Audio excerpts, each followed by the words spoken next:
Canadian Infrastructure Bank was established. Canadians were told that it would have $35 billion dispersed by fiscal 27-28. Is the bank on track to reach that target?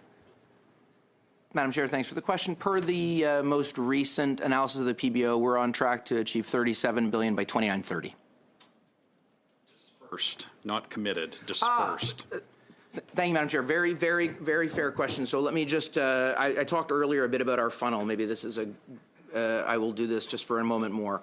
So if you think of our investments, we talk to projects across the country. We eventually, after identifying a project, understanding its in mandate, I promise. But you didn't answer the question, and now you're giving a lot of preamble to, was it yes or no, are you going to meet that target? Are you going to have $35 billion dispersed by 2028? So quite simply, we sign contracts. We disperse money as construction happens, as I think Canadians would want us to do. Okay, no, wait a minute. Today, wait a minute. Canadians were told by the government that you would have that money dispersed by 27-28. So I'm just asking if that's going to happen. If it's not, in fact, we'll take it that it will not.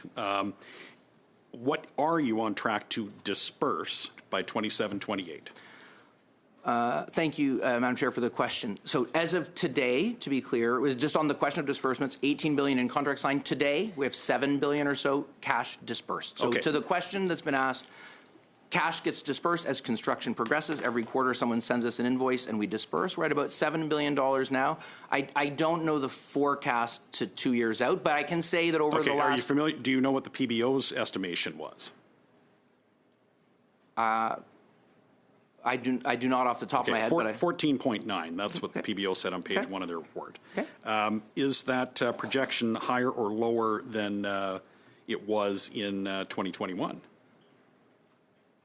Are you are you getting better or worse at hitting the targets that the government states publicly? Right. So just to be clear, the original baseline that you're comparing against is from 2017 when the CIB was launched, the idea that the disbursements would happen by 27-28. Yeah.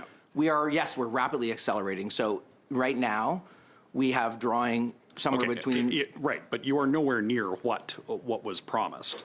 Let's look at this another way now. What proportion of private sector investment to public sector investment were Canadians promised when this bank was established?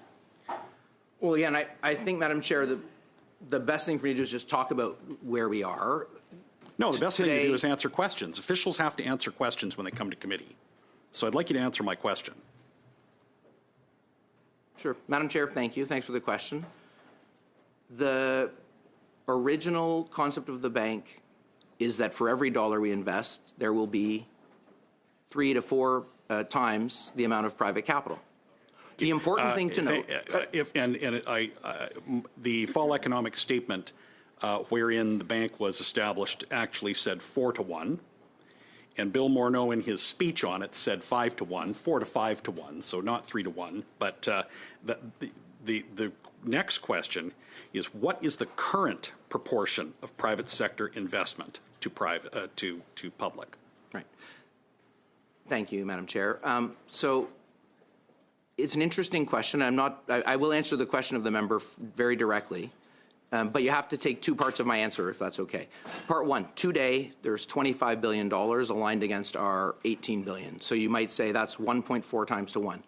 The way you have to think about these investments, though, is over time. So we make an investment, and at the outset of the investment, when we make the loan, that's the ratio. Over time, as we're paid back and private capital replaces us, so on every one of our projects, over time, that ratio changes. Our forecast is that we are well on track to be at 4 to 1 over the lifetime of the loans. But you're moving the goalposts in these answers. I'm going back to what Canadians were promised and told when this institution was established and what its projections are and what various ministers have said publicly. So would you suggest or would you agree that it is fair for Canadians to be extraordinarily skeptical about the claims the government makes about the efficacy of this bank when none of the commitments that the government made have actually unfolded over time since your bank was established? Madam Chair, thank you. A very brief response, please. Sure. I dispute the premise of the question. What Canadians were promised is that these projects would draw in 3 to 4 times their private capital. That's what they're on track to do.